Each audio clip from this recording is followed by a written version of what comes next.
Hello everybody, hope you're all doing well.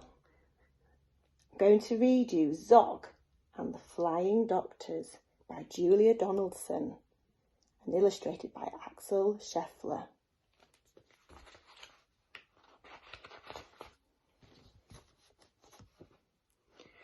Meet the Flying Doctors, a dragon, a knight and girl. Their names are Gadabout the Great and Zog and Princess Pearl. Pearl gives people medicine and pills and vaccination, and Gadabout is expert at performing operations. Zog is good at flying, though not quite so good at landing, but Gadabout and Princess Pearl are always understanding.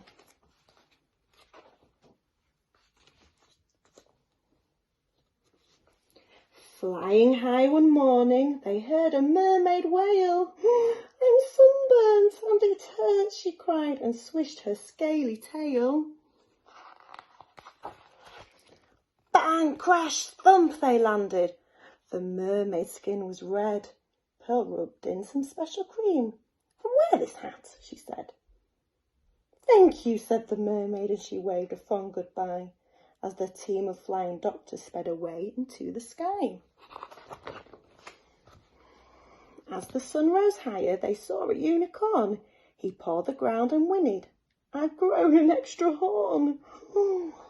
Bang, crash, thump, they landed. "I'll help you," said the knight, and he cut the horn off gently to the unicorn's delight. "Thank you," said the unicorn, "for taking so much care," and the team of flying doctors sped away into the air. Halfway through the afternoon, they heard a lion sneeze. "Choo! I've caught the flu," the lion roared. "Can someone help me, please?" Bang, crash, thump, they landed, and Pearl said, "Take this pill and do keep warm. That's terribly important when you're ill." But the lion's cave was chilly, so Zog said, "Fetch some wood." Then he breathed out lots of flames until the fire burned bright and good. "Thank you," roared the lion. "I'm feeling nice and warm." Then the team of flying doctors sped away into the storm. As evening fell, they saw a great big palace down below. "My uncle's house," said Princess Pearl. "Let's go and say hello." Bang, crash, thump, they landed. Pearl's uncle was the king. He didn't say hello. Instead, he said, "You naughty thing! Where have you been?" he thundered. "You look an awful mess. What's happened to your crown? Where's your pretty frilly dress?" "But, uncle, can't you see that I'm a doctor now?" said Pearl. The king replied, "Princesses can't be doctors, silly girl." He told his men to seize her and to lock her up inside. Princess Pearl was furious. She stamped and stormed and cried. Weeks went by and Princess Pearl spent many weary hours sewing pretty cushions and arranging pretty flowers. The others tried to rescue her with all their might and main, but they simply couldn't manage. All their efforts were in vain. Each night they flew to visit her and perched upon her sill. And one dark night she told them that the king had fallen ill. The king grew worse, his head was sore, his arms and legs felt weak. His skin had turned bright orange and he found it hard to speak. He called a lot of doctors, a new one every day. He croaked, "What is this illness?" But they simply couldn't say. They didn't know the answer, but Pearl was pretty sure. "It looks like orange fever," and she read about the cure. Grated horn of unicorn, a mighty lion sneeze, some mermaid scales, a little slime, and 1/2 pound of cheese. She told the others what to get, and do be very quick. My uncle could be dying. He looks extremely sick.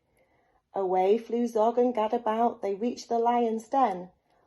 Bang, crash, thump, they landed. He sneezed for them, and then they flew back to the forest, where the grateful unicorn was very pleased to give them his unwanted sawn-off horn. Back to the mermaid's rock they flew. She gladly gave some scales, and her sea snail friends allowed them to collect their slimy trails. Zog said, "I'm exhausted. But he flew and flew until, bang, crash, thump, he landed on the bedroom windowsill. Princess Pearl said thank you for the scales, the slime, the sneeze, and the horn, which then she grated up with half a pound of cheese. She tiptoed to her uncle's room. The king lay in his bed. She held a spoonful to his mouth. Now open wide, she said. After just one spoonful, her uncle felt much stronger. And after spoonful 2, he wasn't orange any longer. After spoonful 3, the king was dancing with delight. Princesses can be doctors. You were absolutely right. I'm sorry that I locked you up. Of course you must go free, but do come back to visit me and I'll bring your friends to tea. Hooray, cried Pearl, and out she ran to join the other 2. Then off into the sunset sped the Flying Doctor crew. Bye-bye.